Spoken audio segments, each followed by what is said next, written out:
of our 2024 Muharram program. Just a reminder, the Maqtal is tomorrow at 7:30 sharp, so inshallah we'll be looking forward to seeing you all there. We do remind you that the bookstore is open all 10 nights. It is mainly during these nights we find a sense of closeness to our religion, and we're here to make knowledge more accessible to you all, inshallah. One of the cultural sentiments we are accustomed in Ashura is giving sweets and to feed others, and on behalf of Abu Abdullah al-Hussein alayhi salam. So if you would like to sponsor a night, either this night or the next night for the Maqtal, please see me or one of the organizers after events, inshallah. Tonight's donation is on behalf of the families of Al-Fahs, Siblini, Omanis, and Dakhlalla, for their deceased ones as well too. So if we can please recite Surah Al-Fatiha, Ba'da Salat ala Muhammad wa Ali Muhammad. Allahumma salli ala Muhammad wa Ali Muhammad. Bismillah.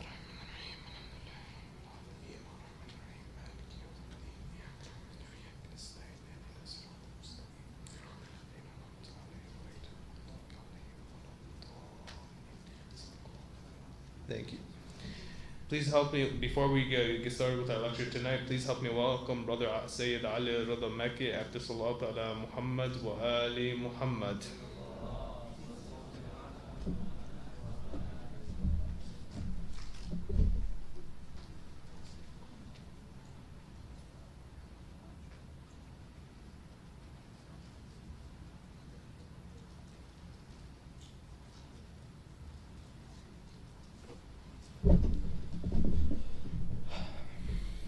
صلوا على محمد وآل محمد.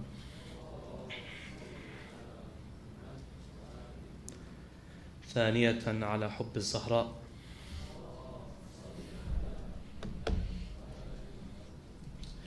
ثالثة رحم الله أمواتكم.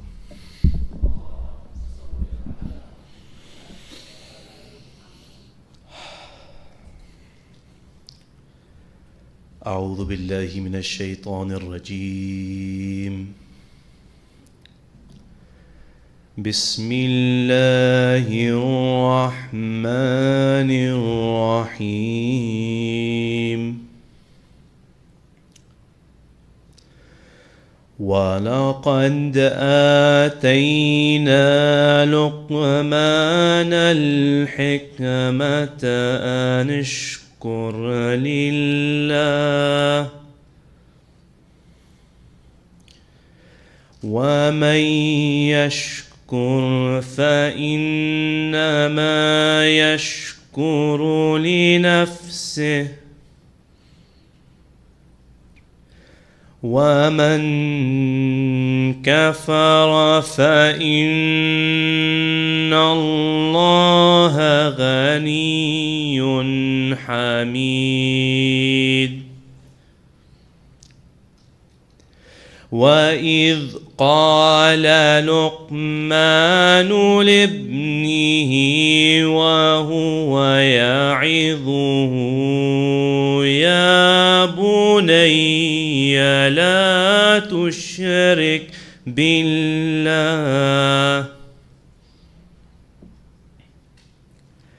إن الشرك لظلم عظيم.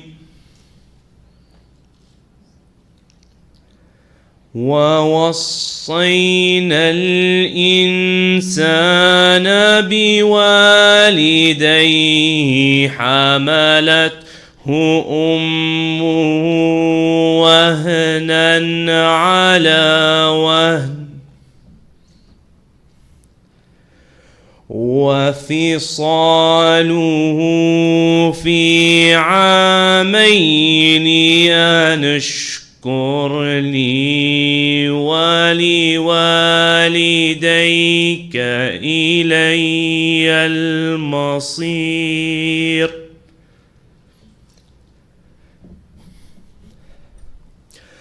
وإن جاهداك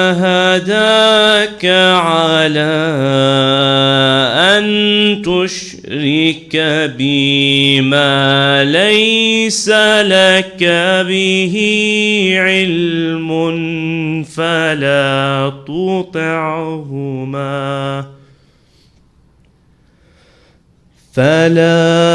تطعهما وصاحبهما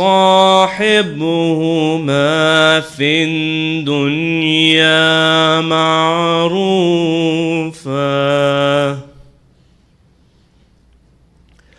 واتبع سبيل من أناب إليه ثم إلي مرجعكم فأنبئكم بما كنتم تعملون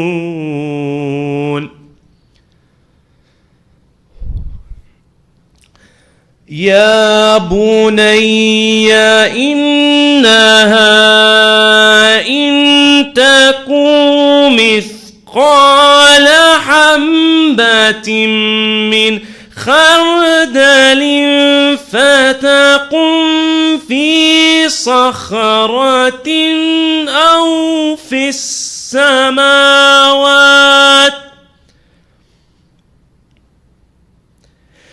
فتكن في الصخرة أو في السماوات أو في الأرض يأت بها الله إن الله لطيف خبير يا بني أقم الصلاة وأمر بالمعروف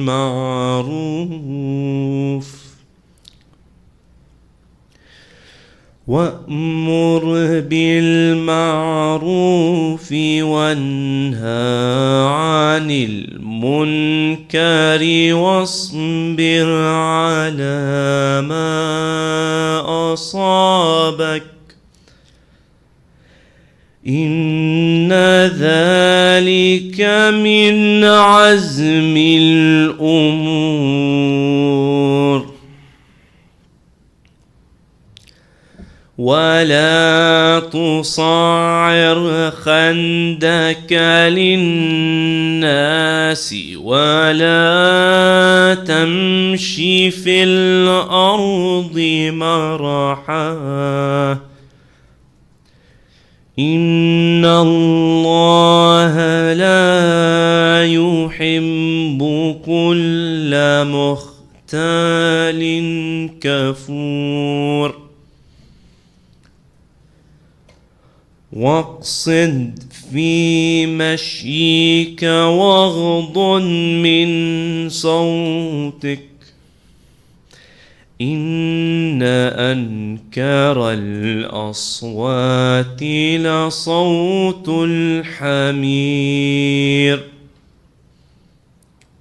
صدق الله العلي العظيم صلوا على محمد وآل محمد.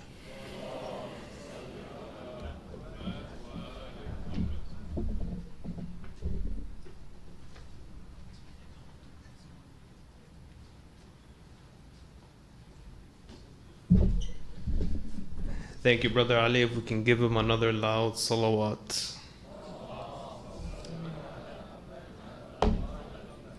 Just one more quick announcement before we start the lecture, inshallah.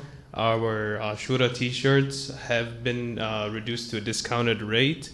Short sleeves will be now $12, long sleeves will be now $15, and the hoodies will be now $25. If you haven't gotten the chance to get one, inshallah, after the program, you would stop by the table and receive one, inshallah. So without further ado, I'd like to welcome Sheikh Amin Ristani to the podium after a loud salawat ala Muhammad wa ali Muhammad.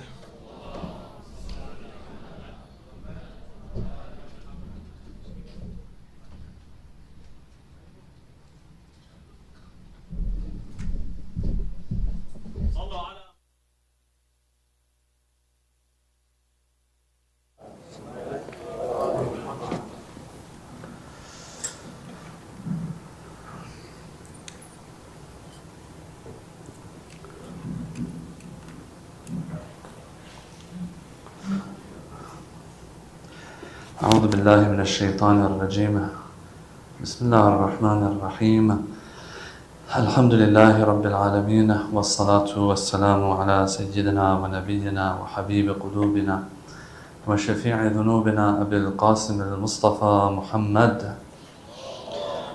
اللهم صل على محمد وآل محمد وعجل فرجهم واللعن الدائم على أعدائهم أجمعين إلى قيام يوم الدين صلى الله عليك يا أبا عبد الله. My condolences on this night of Ashura.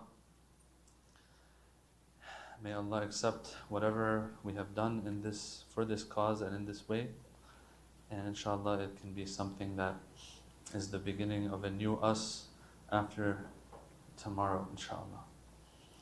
And last night we started a topic about how Imam Hussein saved Islam, something that we are always hearing. We're always hearing that, yes, if it wasn't for Imam Hussein, Islam would not have survived, Islam wouldn't have been here, etc., etc. The question though is that it is one of those lines that we hear a lot, but if we were to actually ask ourselves, ask each other, ask those of us who might be saying this line more than everybody else, if we were to ask them, well, when I look to what happened after Ashura, I don't see a difference really. What do we mean when we say Imam Hussein saved Islam? What does that even mean? Why? Because when we look, if we say Islam was saved by Imam Hussein, then that means that things were getting worse and worse and worse until Imam Hussein did what he did on the 10th of Muharram. After that, things got better, better and better. It was a revolution. Things changed after that. The tables turned. But when we look after Ashura, we don't see any change really, to be honest with you. When we look into the history, and I mentioned some of this yesterday, you find that Mecca, Medina, these places were becoming, maybe you can even say, hubs of things that are problematic. Nowadays, you go to Jeddah, you go to these places, okay, there's some stuff that's happening there, but not in Mecca and Medina, right? Right now you go to these other parts of Saudi Arabia, of Hijaz, and then you see that, now, mashallah, they are becoming just like the West with their concerts and bringing in famous singers and so on. You've all seen the clips probably by now. To the point that even in Hijaz now, unfortunately, they'll be celebrating Halloween sometimes. I thought this was all bid'ah. What happened? Yeah? I mean, it reaches a point sometimes you feel like when you're breathing, you're bid'ahing. But these people who were so strict about these things, all of a sudden, what happened? But in Mecca and Medina, at least, these things still aren't happening. These haram things, these problematic things, these things that at least you guys would label bid'ah are not happening there now. But think about it. After Imam Hussein alayhi salam, historians have recorded that still, during the time of Yazid, after Yazid, during Imam Sajjad's time, there's a lot of problematic things that are happening. I give you the example of the people, the singers back then, and how they were coming and going to Medina, Mecca, all these things. It was interesting. I read that there was one of these judges once that, when it comes to judging, Islam is very strict. In the whole system, the judiciary system of Islam that we have, when you want to prove something, you have to bring shahids. These shahids have to be adil. Not that their name is Adil, but they have to be pious individuals that can be relied on, and just one won't be enough. Sometimes you need two, sometimes you need four even. Alright. One of these qudat, one of these judges during those times after Ashura, I was reading this story, I was like, man, it's in history, it's recorded, that he was buds with a singer back then. We'll call him the Arab Tupac. Alright? This Arab Tupac is sitting there with this guy, and then two people come to this judge and they have a complaint, they have a case, and they say, solve this for us. Well, guess what? One of those two sides of this conflict, of this court case, he had somebody who testified in his favor. Guess who that person was? This Arab Tupac guy. Okay? Now this guy is a problematic individual. He's not adil for sure. Right? He's not.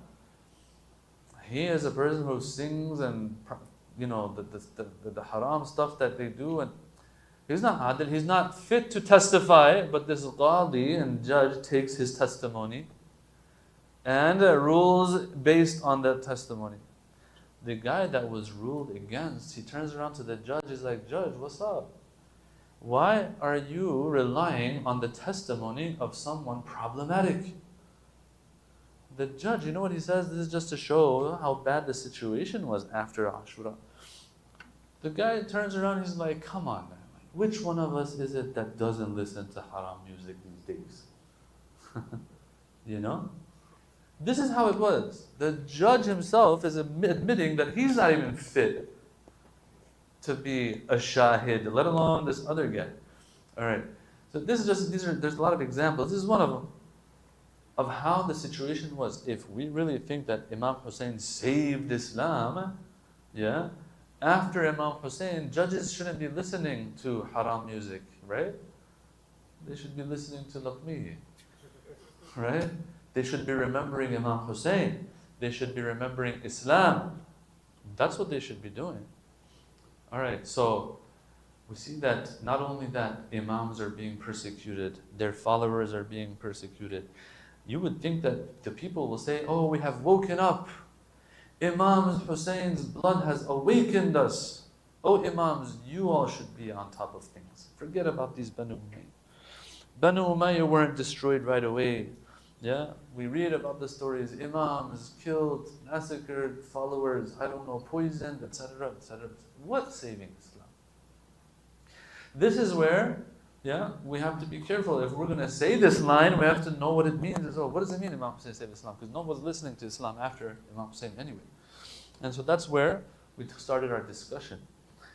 And so we said there's two very important components in the whole story of Ashura. Number one is that one important component is the fact that Imam Hussein didn't give bay'ah. Second is all the blood and sword and resistance and standing up and all of that stuff. Now you and I, usually, when we're talking about Imam Hussein, talking about Ashura, what are we remembering? We're remembering the stand, we're remembering the movement, we're remembering the sword, the bloodshed, the mazlumiyya, and so on and so forth. That's what we're remembering, and rightfully so. But that which, according to some, saved Islam, isn't necessarily the fact that Imam Hussein became shaheed. The active ingredient in saving Islam, according to them, and this we call it the minimalist approach, and I also made the disclaimer, just because it's a minimalist approach doesn't necessarily mean it's bad or problematic or even wrong maybe. It's just sharing information so brothers and sisters can think about it themselves. The minimalist approach says, look, what worked, what made the difference was the fact that Imam Hussein didn't give bay'ah. Yes, the bloodshed and all of that happened, the madlumiyya, all of that is a byproduct. Yes. But even if we assume that Imam Hussein had not gotten killed, and he died a natural death, let's say 10 days after they asked him for bay'ah and he didn't give bay'ah, they say still his mission was accomplished. Why? Because Banu Umayyah needed that last puzzle piece, which was Imam Hussein's stamp of approval, which they could have gotten through bay'ah. When you give bay'ah, you say, I'm cool with you, whatever you do is right. And yesterday I explained how Banu Umayyah for tens of years had worked hard, especially Muawiyah, and they had convinced the people that what we say is something that Allah is okay with, that Imam Hassan was okay with. And now look, if they can get the bay'ah of Imam Hussein, then they can really work hard, move forward, do what they need to do. 20, 30, 40, 50 years later, Islam is gone. Because Imam Hussein has also given his stamp of approval. Anything Banu Umayyah say, now people are going to say, okay, that's what Islam wants from us. Right? But Imam Hussein never gave them that last puzzle piece. He never gave them bay'ah. Right? Even if he died a natural death after that, they couldn't ever use his name to say that he was okay with what they're doing. And they'll give you an example of this as well. Who else objected through lack of bay'ah, yeah, and did a good job on it? Sayyida Fatima alayhi salam. Sayyida Fatima, what did she do? Did she draw a sword? Did she fight? No. She didn't do any of that like Imam Hussein did. What did she do? She said, I will not give bay'ah to you. I reject your legitimacy. That's all she did. Till today, one of the arguments of the Shia, which is a pretty strong one, is that we don't believe in the legitimacy of the Khilafah of the first Khalifa. Why? Because Fatima Zahra never gave bay'ah to them. All of this while that famous hadith that both Shia and Sunnah believe in says that you can't leave this world without a bay'ah on your neck. You can't leave this world without acknowledging who your Imam is. If you do leave this world with such a mistake, without knowing who your Imam is, فَقَدْ مَاتَ مَيْتَةً جَاهِلِيَّةً. You have died a death of ignorance, not just ignorance, a death of jahiliyyah means pre-Islamic ignorance, meaning you weren't Muslim.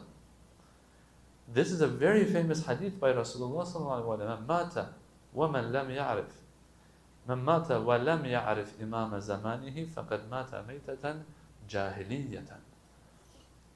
Question.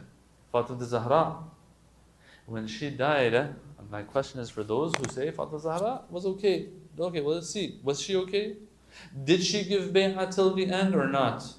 If she gave bay'ah to her Imam, which is Abu Bakr in this context, according to you, then so be it.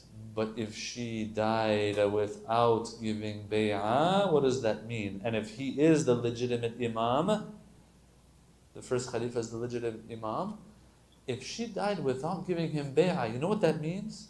That means she died without knowing her legitimate Imam. And she died a death of jahiliyyah. Does anyone out there have the courage to say such a thing? Because you know, when you die with a death of jahiliyyah, you know where you're going to end up, right? You'll end up wherever Abu Jahl and these boys are. Okay? That's where you're going to end up. If a person dies a death of jahiliyyah, these are the ones who are the people of jahiliyyah. Abu Jahl, Abu Lahab, and these guys. Question, I'm going to repeat it. Fatima Zahra, did she give bay'ah eventually or not? No, she didn't. So till today, we can use this argument. Fatima Zahra shows us that there was somewhat of a lack of legitimacy here, because she knows that if she doesn't have the right Imam before she dies, she doesn't want to die a death of jahiliyyah. Can anyone say she died a death of jahiliyyah? No.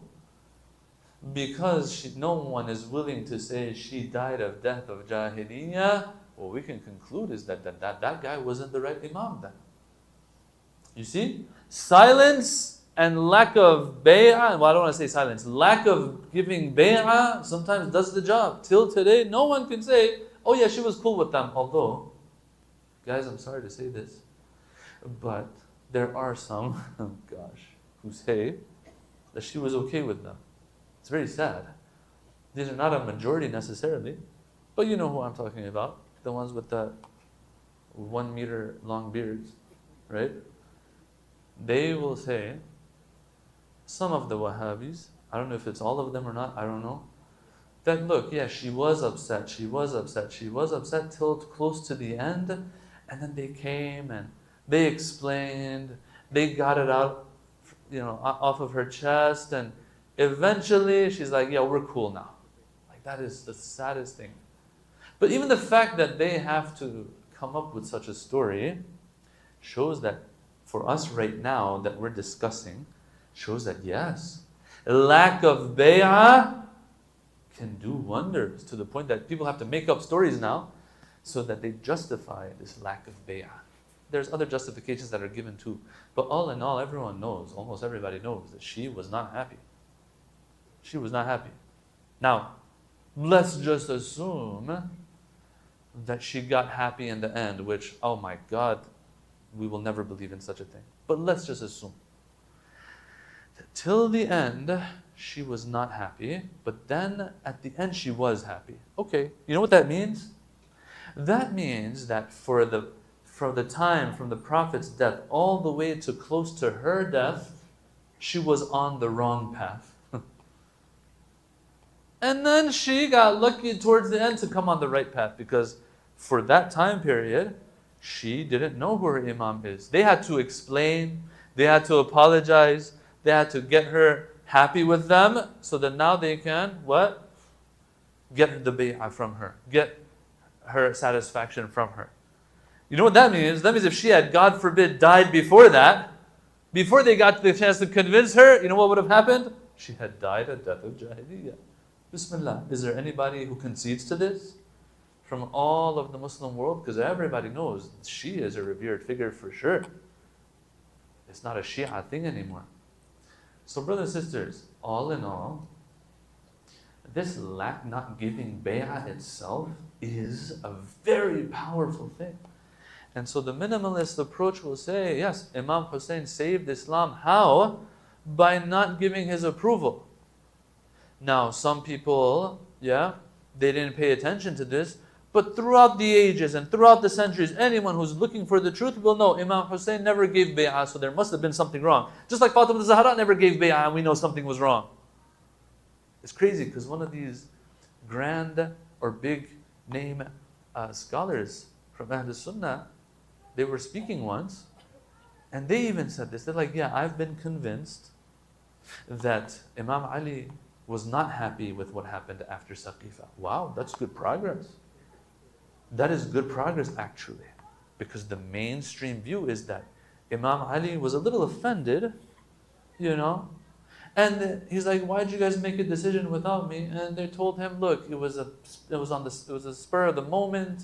We had to just get it over with. Things were going downhill.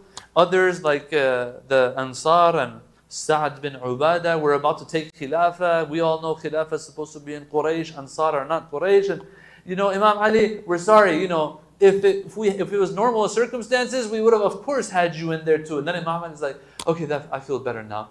Mudda yadaka li'ubayi'ak. Give me your hand, O first Khalifa, so I give you bay'ah. So, in other words, it's just a personal thing Imam Ali had. That's what some of these people say. Mudda yadaka li'ubayi'ak. Alright, so going back to what we were discussing. Imam Hussein saves Islam so that in the centuries to come, whoever wants sees, okay, this guy was not okay with it. That itself is a spark. But if Imam Hussein gives bay'ah, for centuries to come, everyone's going to be like, hey, this Islam doesn't look like it's the right Islam. People aren't praying anymore. People aren't fasting anymore. People aren't doing anything anymore. And then they'll be like, but look, Imam Ali was kind of okay. Imam Hassan was kind of okay.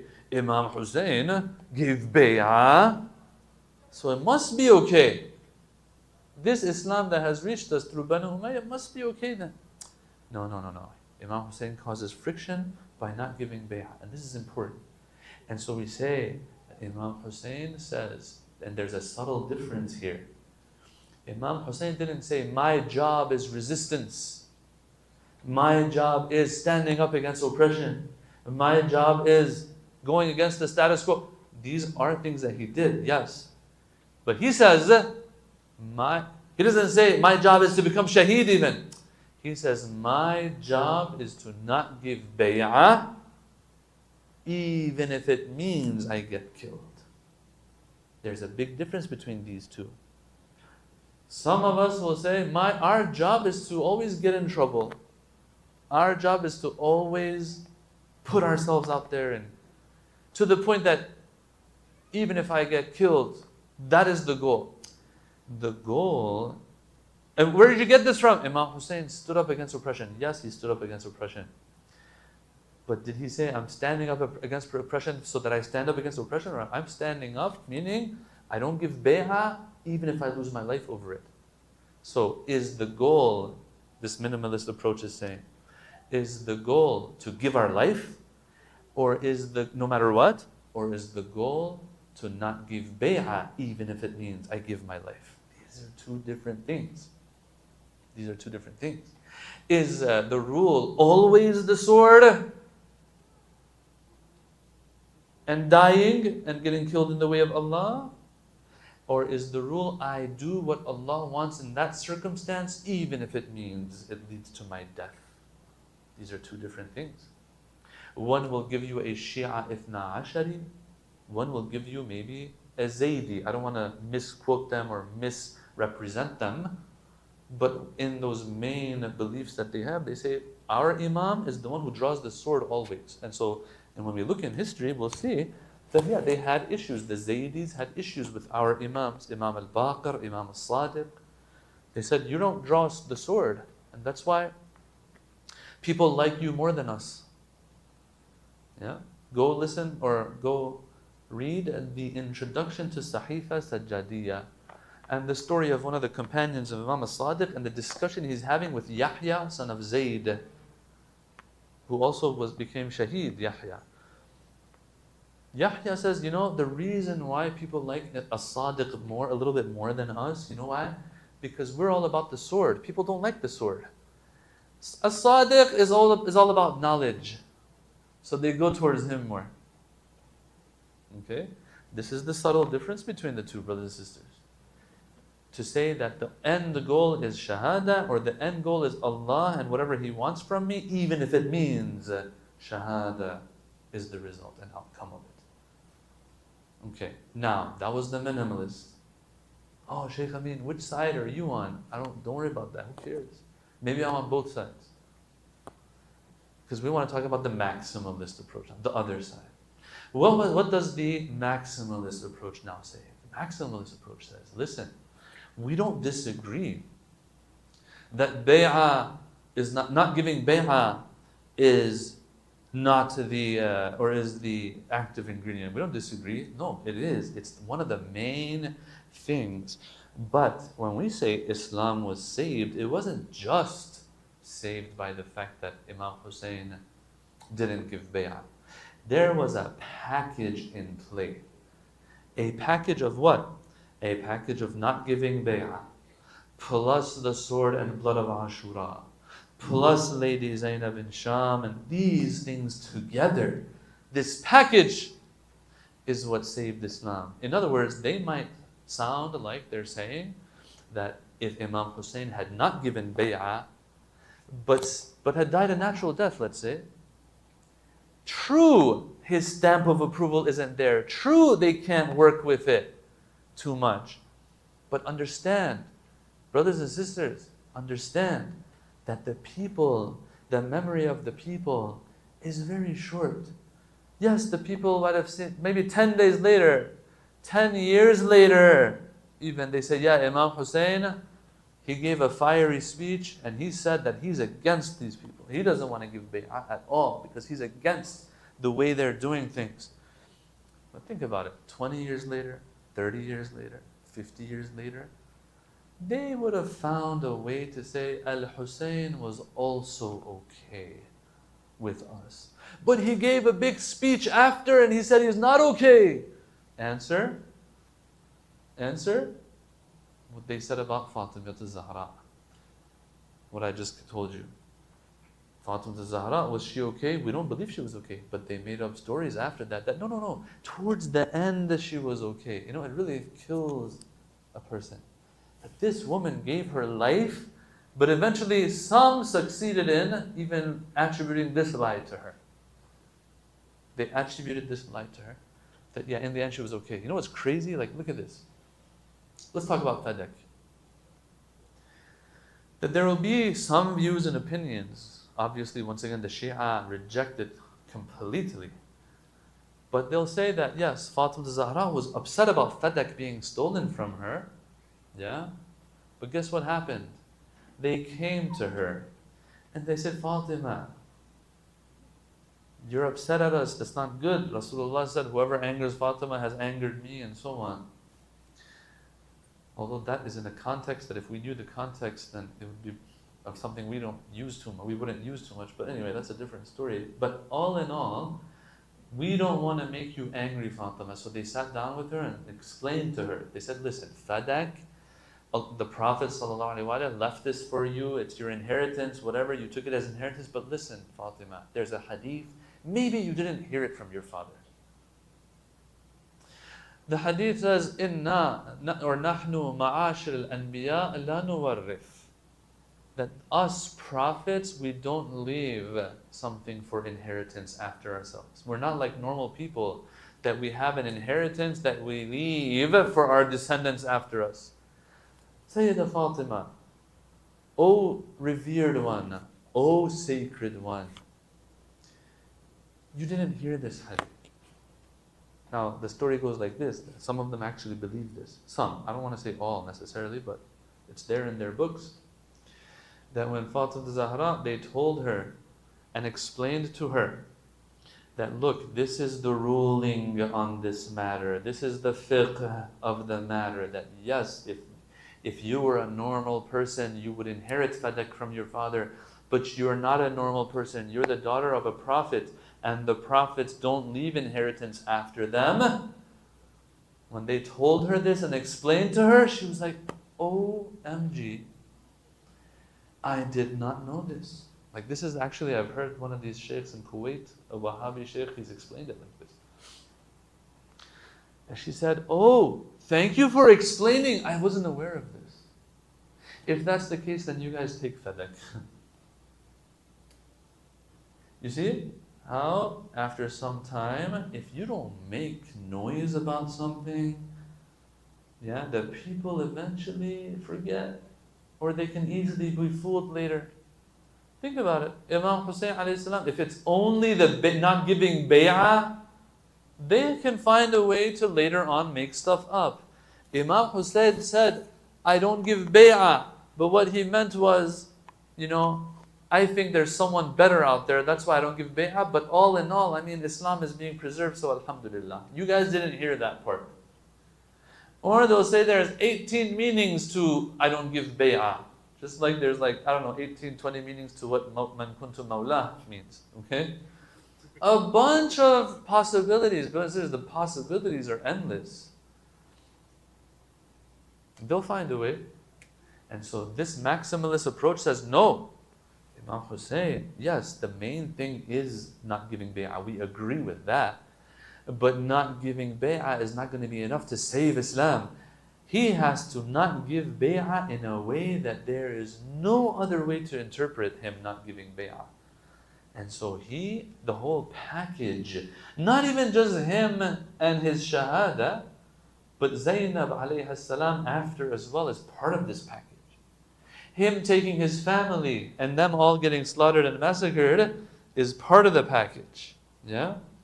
So that we can make sure that Banu Umayyah are overthrown. So you see, they're kind of changing it a little bit here. They're saying not giving bay'ah in a way that Banu Umayyah can be exposed and overthrown is what saved Islam. But then you're like, wait a minute. Did the Bani Umayyah get overthrown after Ashura? The answer is no, they were not overthrown. 70 years later, 70 plus years later, they were still in power, someone might say. These people, this approach will say, aha, good point. 71 years seems like a lot of time, doesn't it? But when you look at it with the standards of dynasties, it is a short period of time.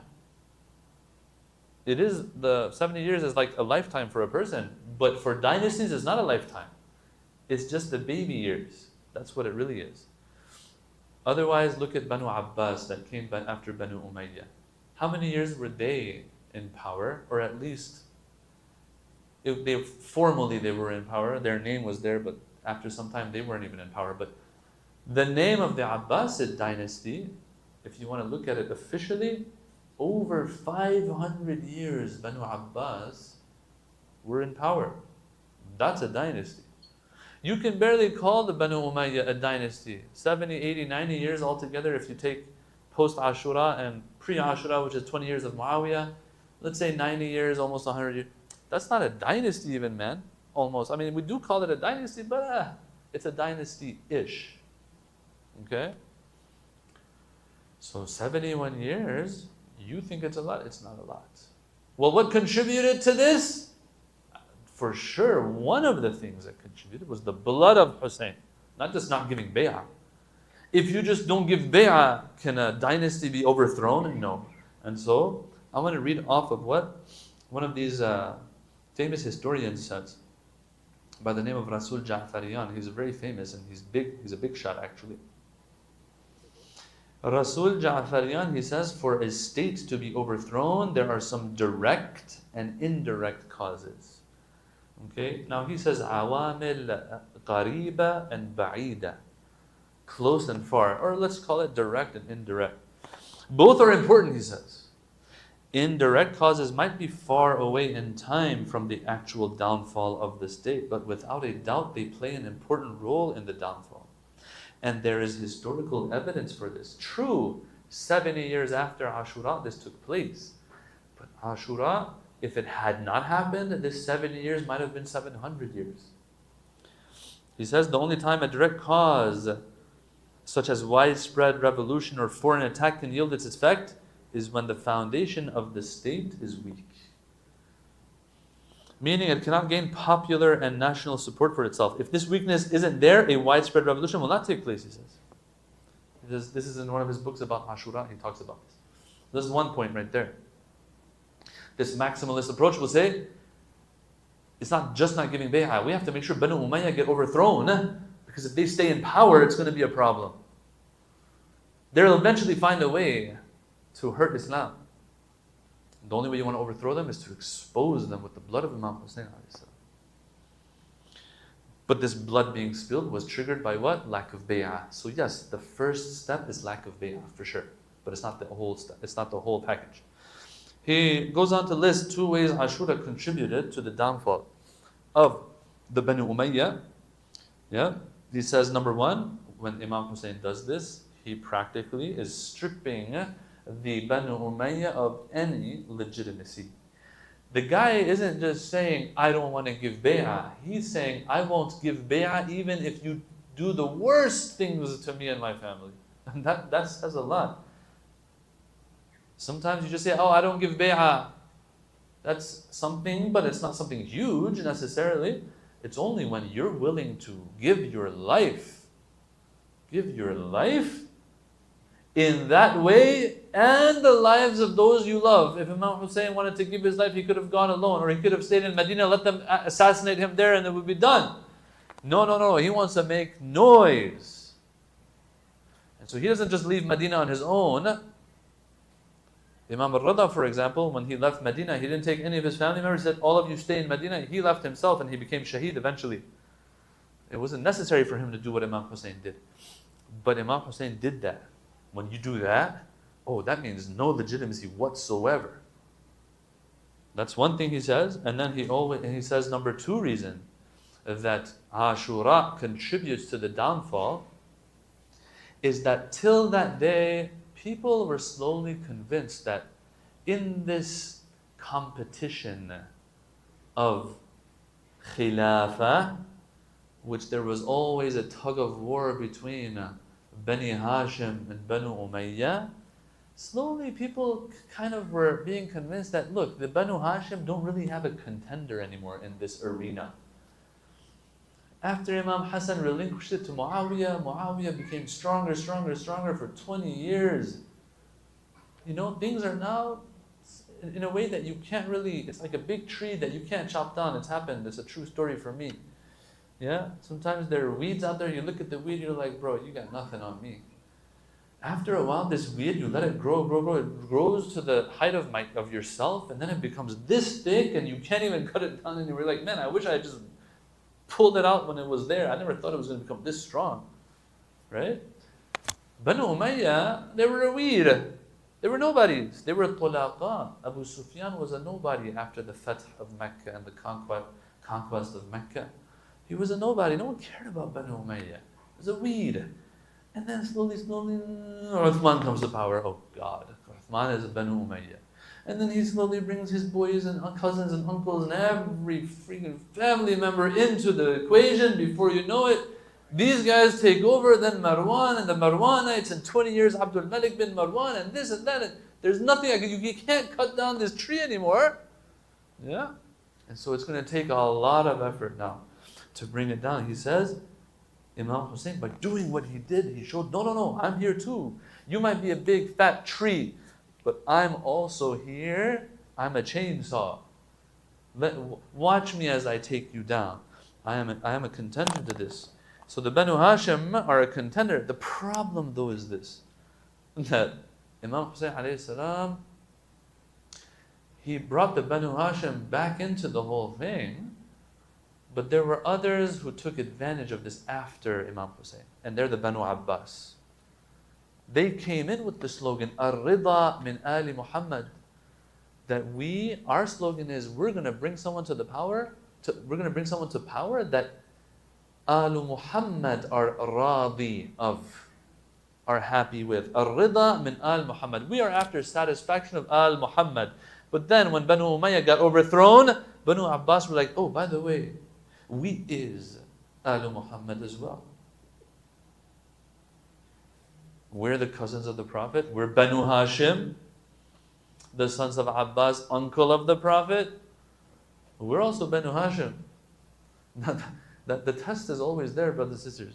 You come up with the name of Alu Muhammad, and then before you know it, you're saying, these Banu Umayyah, they said we're Alu Muhammad. No, we're Alu Muhammad.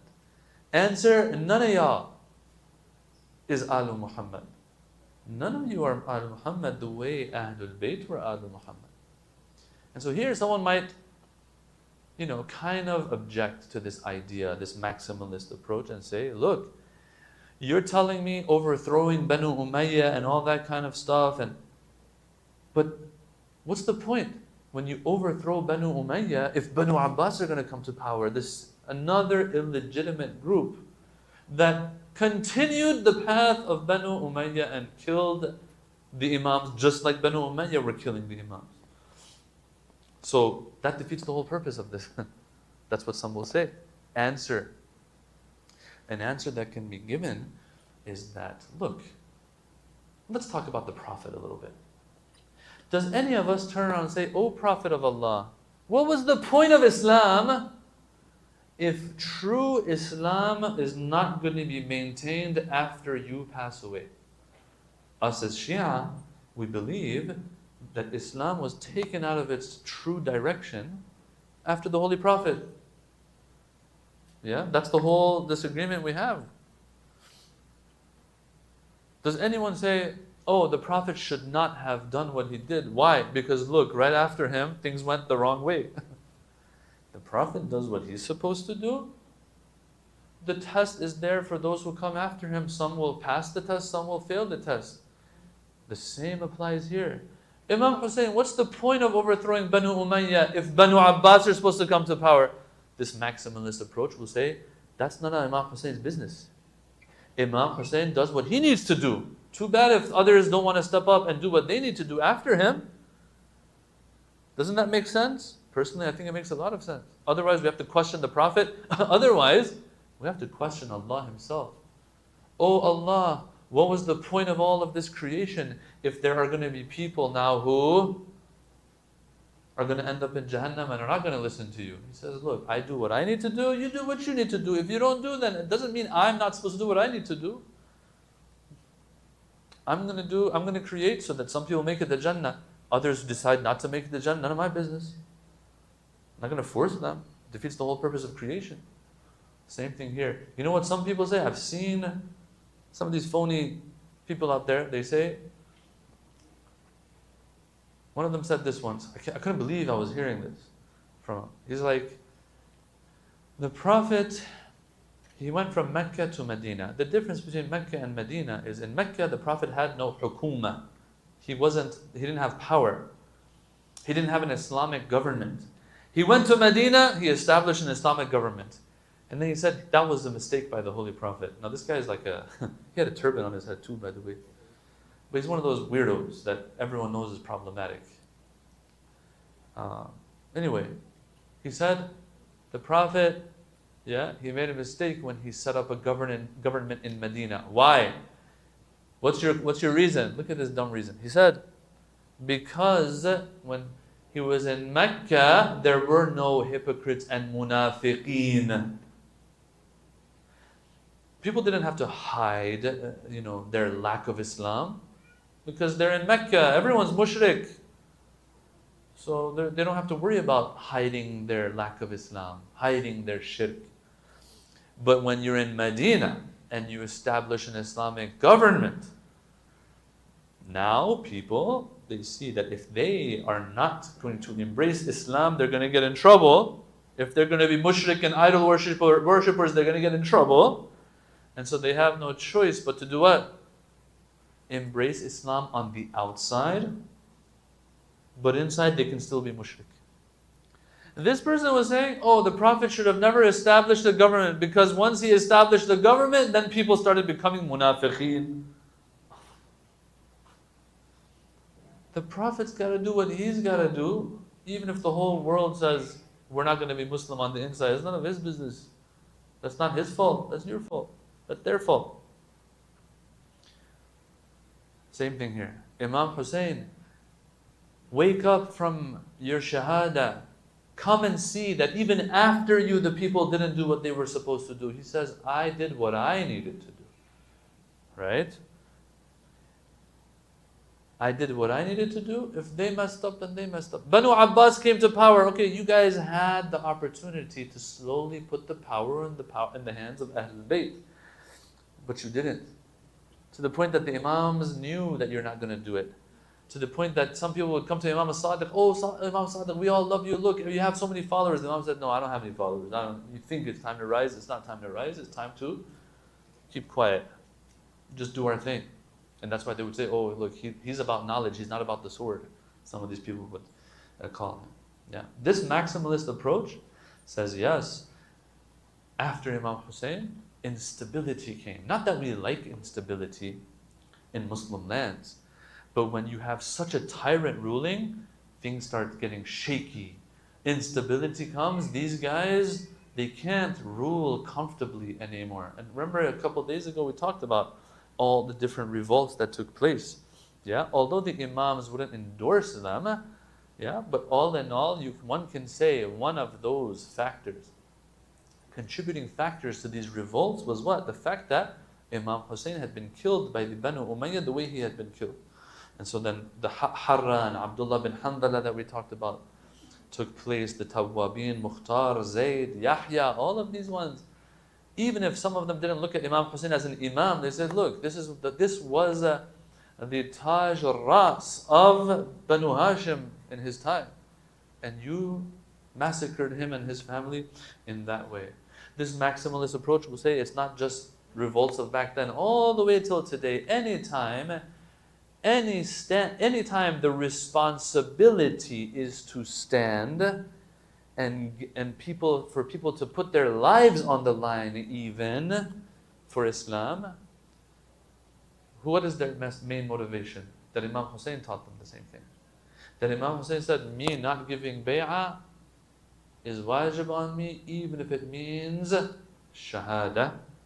So till today, there are people who will stand in the front lines and resist and fight and put their lives on the line because Imam Hussein taught them that if this is what you have to do right now, then you have to do it. Once again, I remind us, there's a subtle difference. If me putting my life on the line is the wazifa, I have to do it no matter what. Putting life on the line is the means, not the ends. I will do what I need to do. Some Imams were killed as a result. Some Imams were poisoned and they never drew the sword. It depends on the time and the situation and the circumstances. What we get from Imam Hussein alayhi salam is that whatever the duty is, I will not compromise, no matter what it means. But guys, we have to be able to identify what the responsibility is in different situations. That's why we go to our maraja'. That's why we go to our scholars. Otherwise, some of these ISIS people even, they had truly been convinced that this is my responsibility. Remember I said this on the second lecture, ikhlas doesn't always mean that you got it right. Some people have ikhlas and they are mukhlis. But since they're not infallible, because they're not connected with scholars and they don't have knowledge and all that kind of stuff, what happens is that they will that they will make mistakes and cause major issues as a result.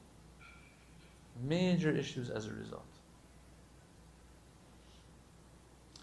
Yes, so this maximalist approach, brothers and sisters, is going to tell us, is going to teach us that, I'm just going to tell you one thing, it doesn't say end sooner. This maximalist approach doesn't tell us that it was just the bay'ah that did the work. No, it wasn't that. Just that. It was much more than that. It was to overthrow. It was to bring instability to Yazid and Banu Umayyah. It was all of that, but yes, the active ingredient was not giving bay'ah. Okay? While the minimalist approach says, no, all of this stuff is on the side. The main thing was just this.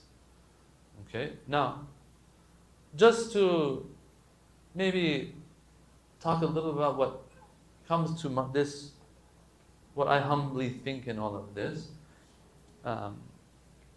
just some food for thought.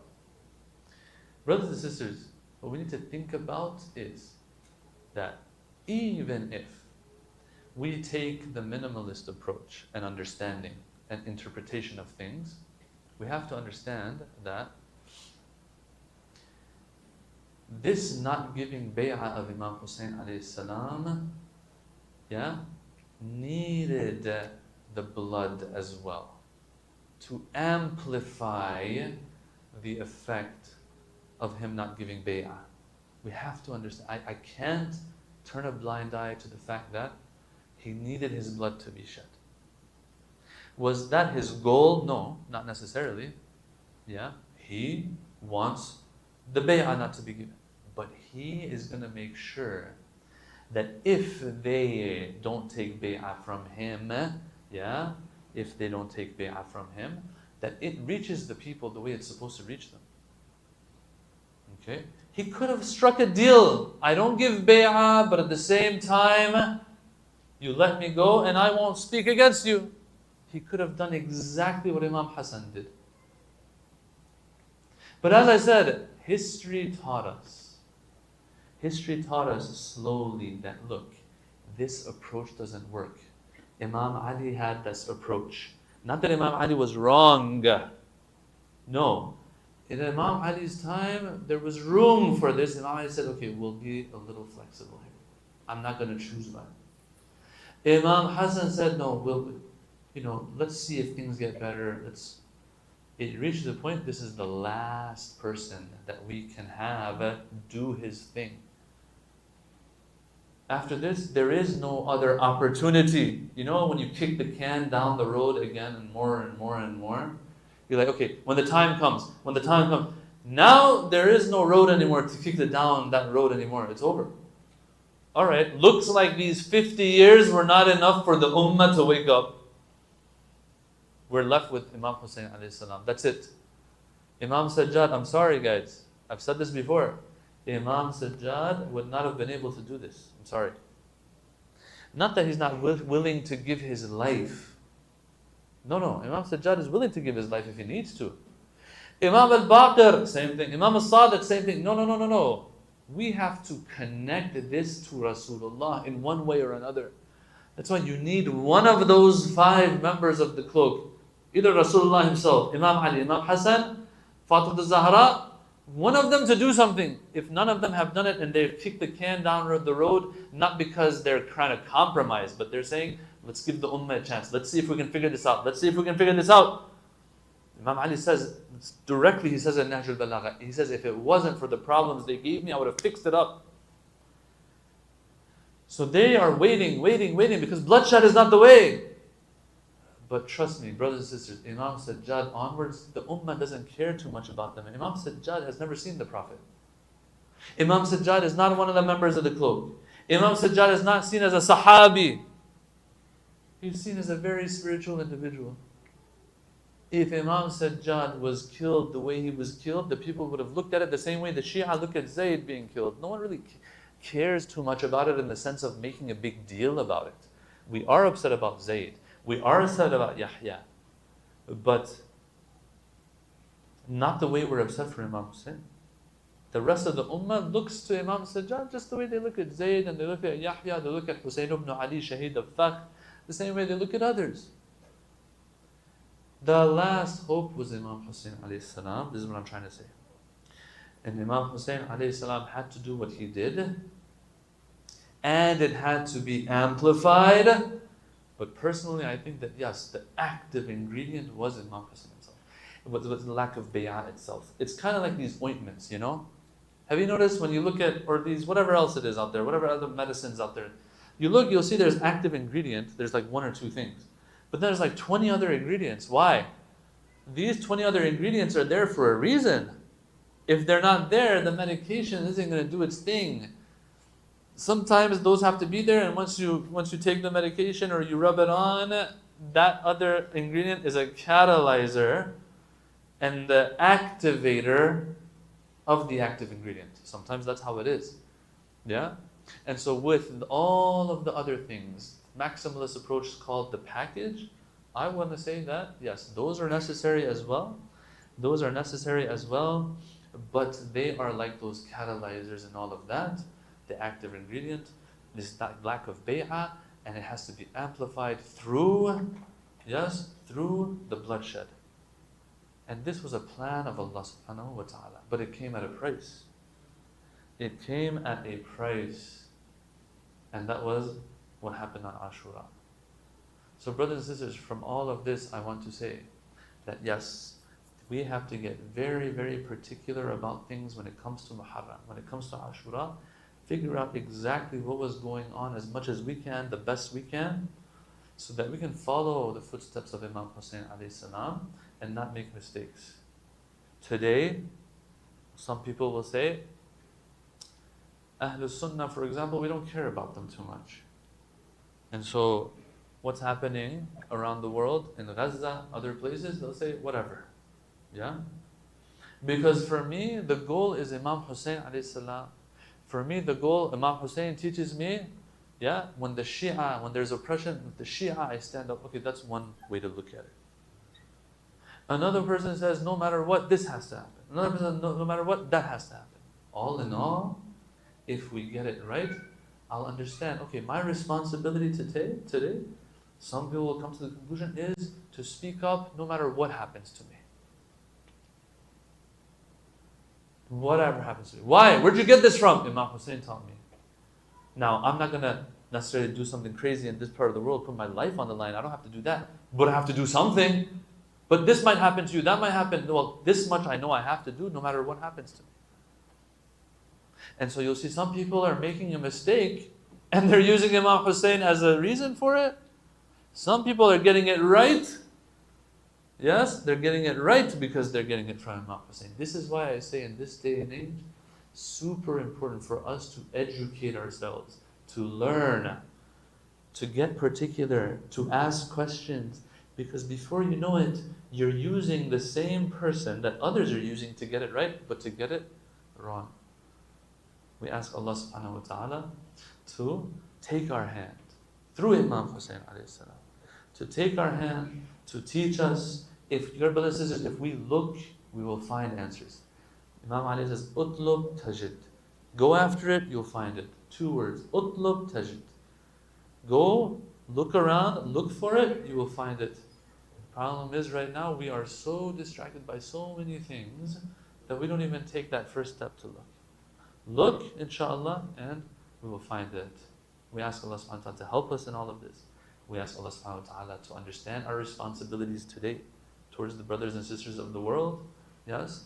And we ask Allah subhanahu wa ta'ala through Muhammad and Al Muhammad, through Imam Hussein alayhi salam, to help us so that our fates, we end up having the right fate and not the wrong fate, even though despite we were lovers of Ahlul Bayt and followers of Ahlul Bayt alayhi salam. Walhamdulillahi Rabbil Alameen. Wa sallallahu ala Sayyidina Muhammad wa alihi at-tayyibin at-tahirin. Salawatu ala Muhammad wa alihi.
خالدة نتعجل فرج مولانا صاحب العصر والزمن صلى الله على محمد وآل محمد.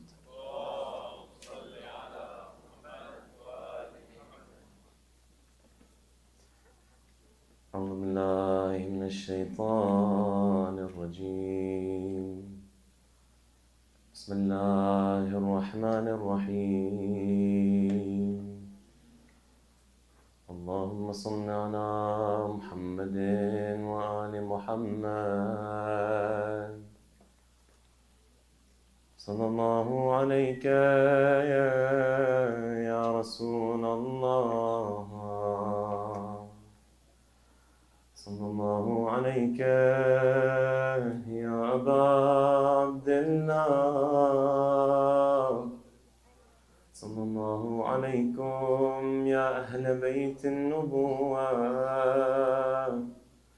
وموضع الرسالة ومختلف الملائكة.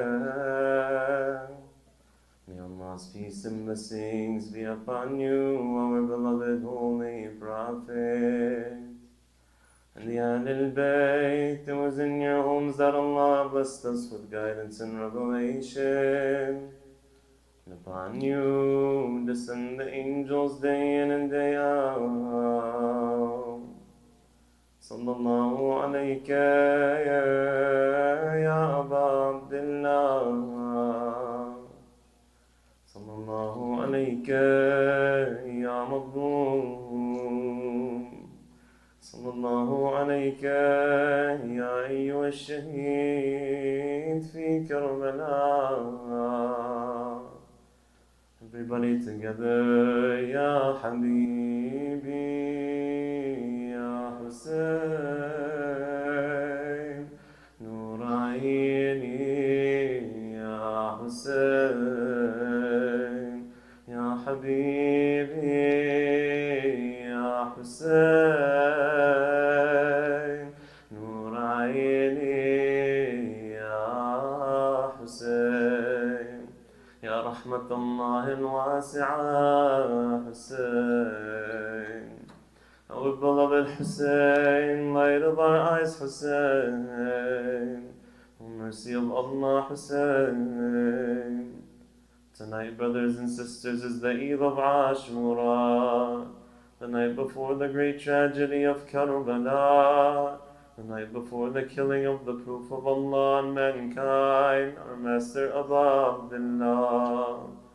We dedicate this night to Ali al-Asghar, the baby of Imam al-Hussein, who was shot thirsty. Listen to this blessed poet, brothers and sisters, fellow mothers, those of you who have children know what it feels like. Those of you who have young infants knows what it feels like.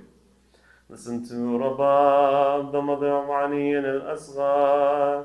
So hot that when your cradle sways, it is swayed by the hands of He. The blood that flowed upon these sands has dried up quiet and discreet. My tears are dry, oh my child. All I have left is my heartbeat. Your father came asking for you. Your sweet cries didn't fill the air. Has the thirst strangled your vocals, your pain muffled by despair? Does your thirst hide your innocence, just like my veil hides my hair? I picked you up in my two hands, your tiny hands clenched into me. There's not a sight as burdening as seeing you thirsty. May Allah be with his mother's heart. May Allah be with the heart of Aba Abdullah. It is said that Imam Zayn al-Abidin was severely ill in Karbala, brothers and sisters. That's why he didn't battle. And this was divine destiny to preserve the Imamah through the day of Ashura. It's narrated that Imam Zayn al-Abidin said, the morning that my father was killed, my auntie Zainab was taking care of me.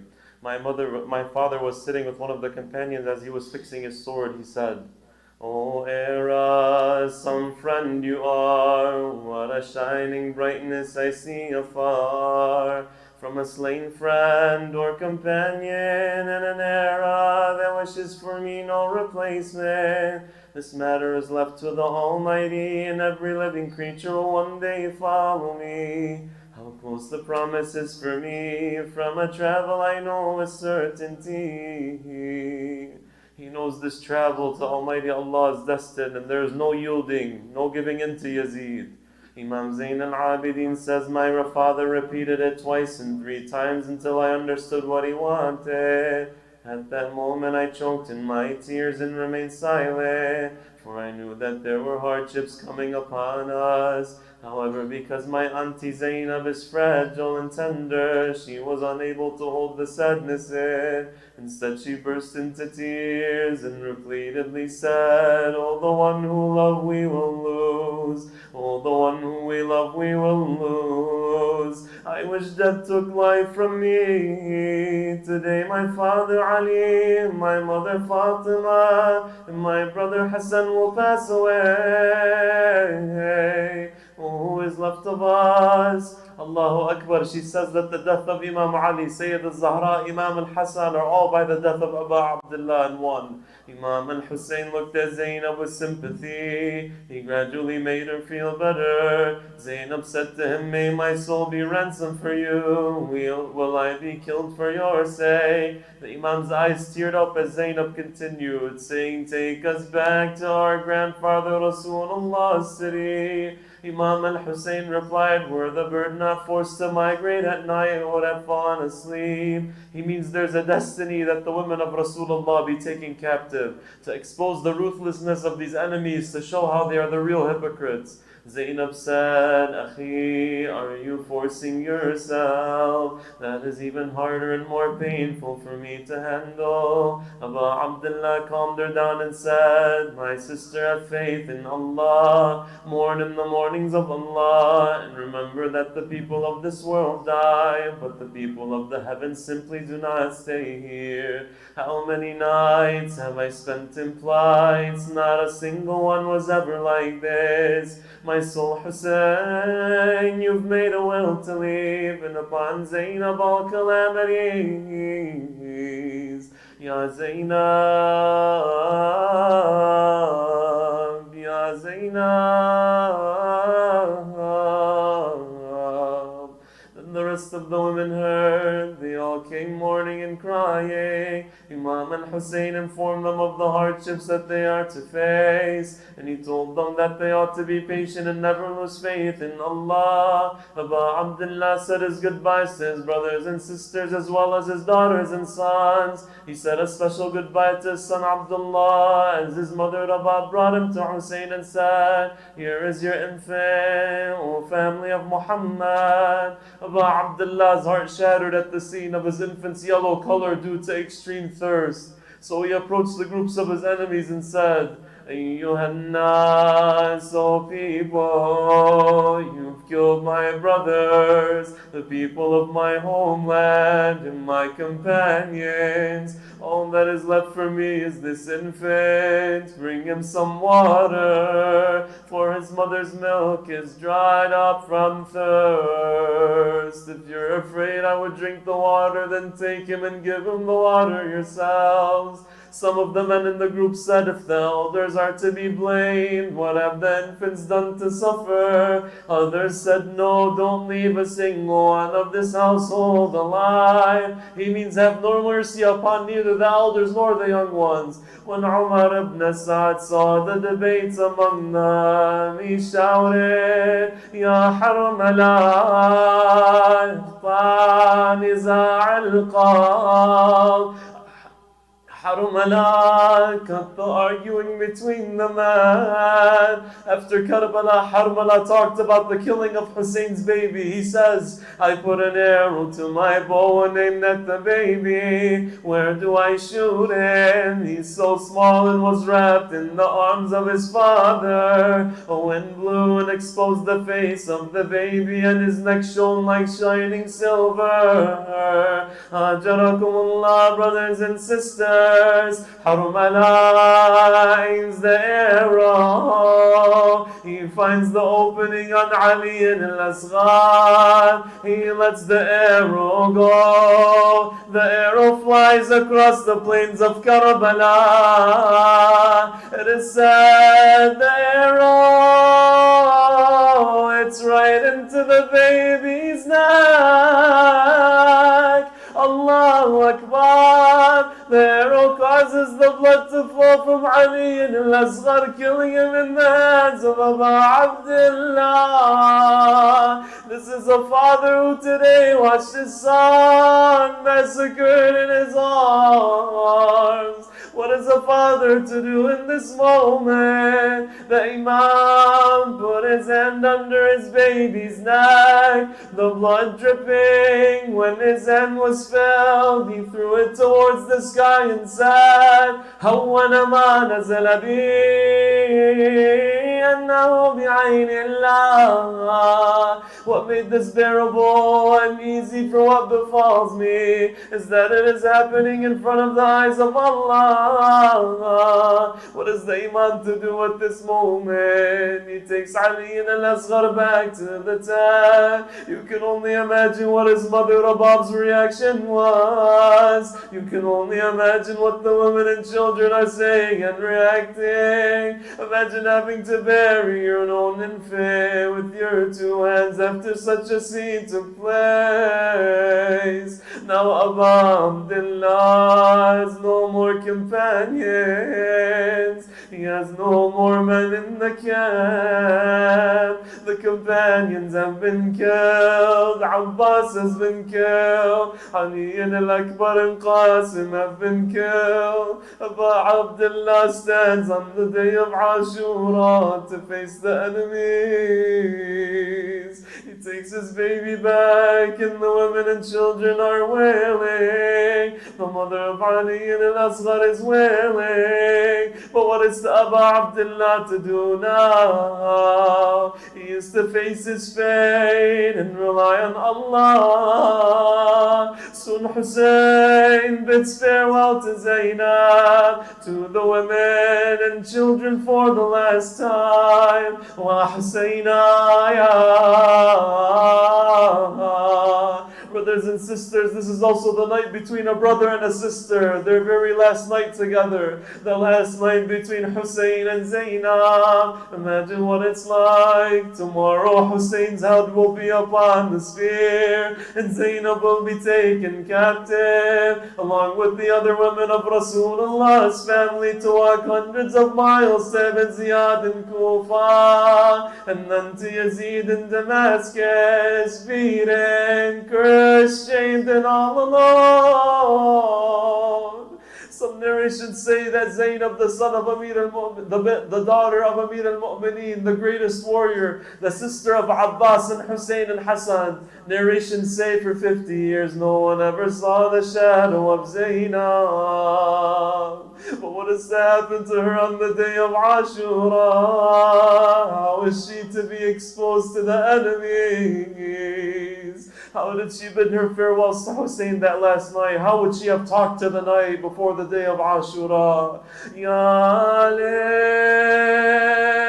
tawil sa'atak, Ya lil ahmil atak, Ya lil tawil sa'atak, Ya lil ahmil atak. لو ودعت الوليان تتولى عن العدوان. Oh, night, prolong your hours. Oh, night, hold your sighs and cries. Oh, night, prolong your hours. Oh, night, hold your tears and cries. When they come and kill Hussein, and they cause all of us pain.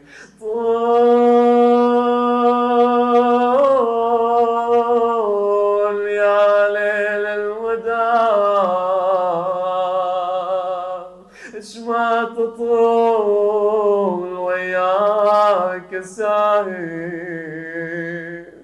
وأمل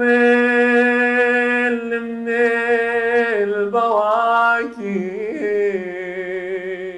حتى لو تعمى النواظر حسين بس الليلة يمي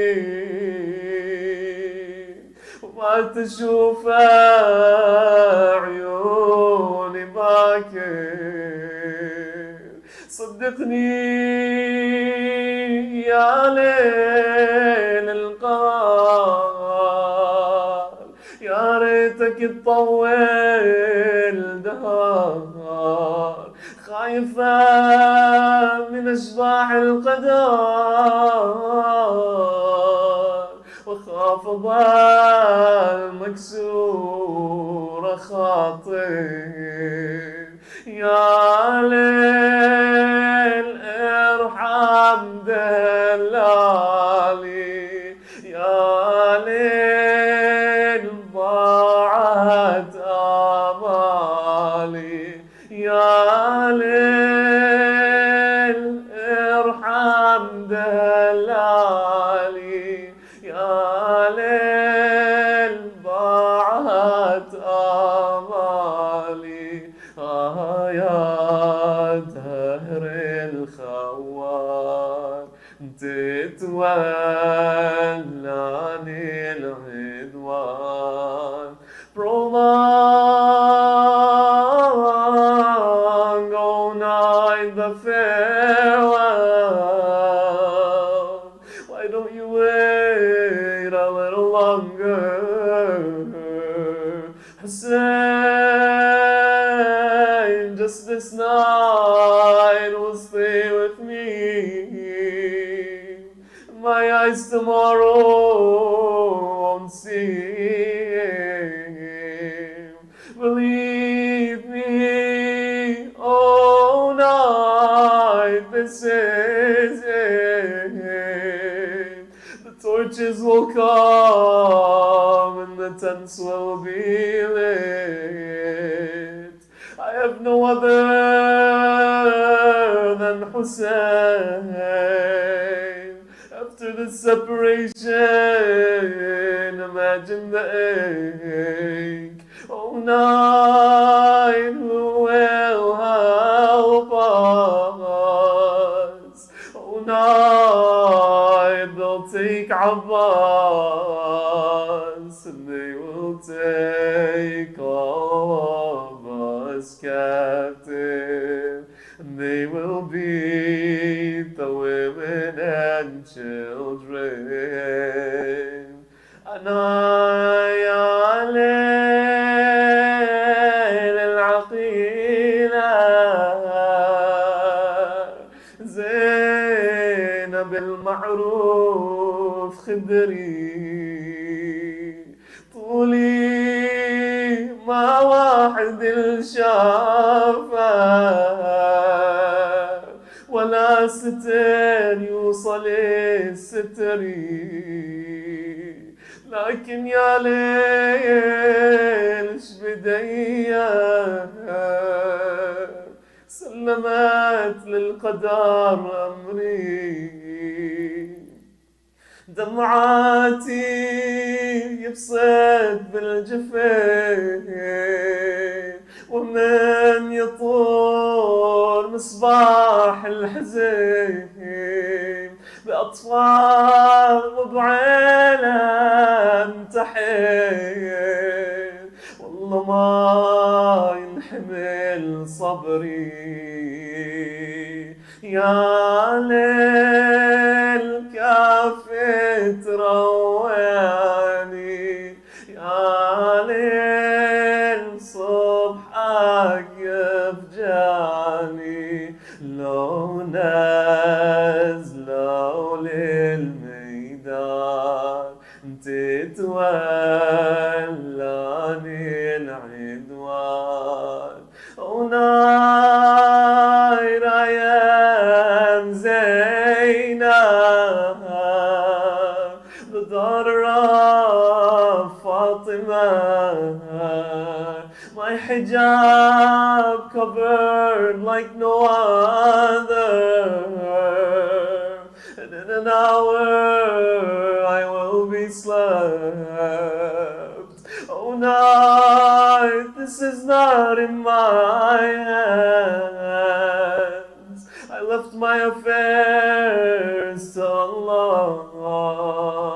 Oh night, where are my protectors? Oh night, where are my brothers? Oh night, where are my protectors? Oh night, where are my brothers? On the spears their heads will raise, such a scene no one can take. Oh night, prolong your hours. Oh night, hold your sighs and cries. Oh night, prolong your hours. Oh night, hold your tears and cries. When they come and kill Hussein, and they cause all of us pain. May Allah have mercy upon those who call out Wa Husayna, Wa Ghariba, Wa Shahida, Wa Madluma, Wa Ghariba, Wa Husayna, Wa Husayna. Everybody together, Ya Husayna, salamun min qulubin anta fiha. Ya Husayna, salamun min qulubin anta fiha. Ya Husayna, لك الأرواح طرا نفتديها.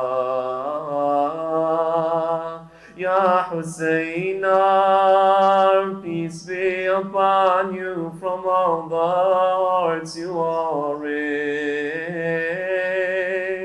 Ya Hussein, peace be upon you from all the hearts you are in. لا حول ولا قوة إلا بالله العلي العظيم. إنا لله وإنا إليه راجعون. سيعلم الذين ظلموا آل بيت محمد أي منقلب ينقلبون والعاقبة للمتقين. To Allah we belong, and to Him is our return, and soon our oppressors will know what change their affairs will take, and the end times will be for the righteous. Ya Allah, in the name of Hussein, by the right of Hussein, by the thirst of Hussein, Ya Allah, we ask you to forgive our sins. We ask you to allow us to shed tears and make a change through these majalis. We ask you to give us a good end on the path of truth. We ask you to fill our hearts with the love of Muhammad and the family of Muhammad. We ask you to cure our sick ones and forgive our deceased, Ya Allah. We ask you to bring victory and relief to the oppressed all around the world, specifically those in Palestine, Ya Allah. We ask you to hasten the return of our master, Imam Sahib al-Asri wa Zaman, and to make us amongst his loyal supporters, Ya Allah. برحمتك يا أرحم الراحمين. وصلى الله على سيدنا محمد وآله الطاهرين.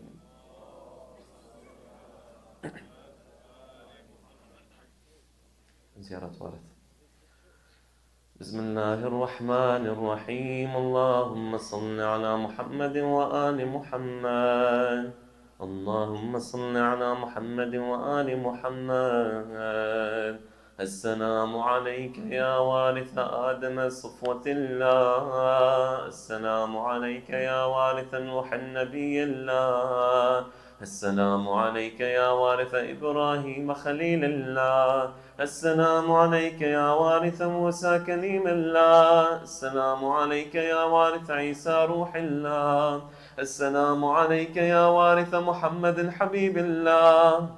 السلام عليك يا وارث أمير المؤمنين عليه السلام. السلام عليك يا ابن محمد المصطفى. السلام عليك يا ابن علي المرتضى.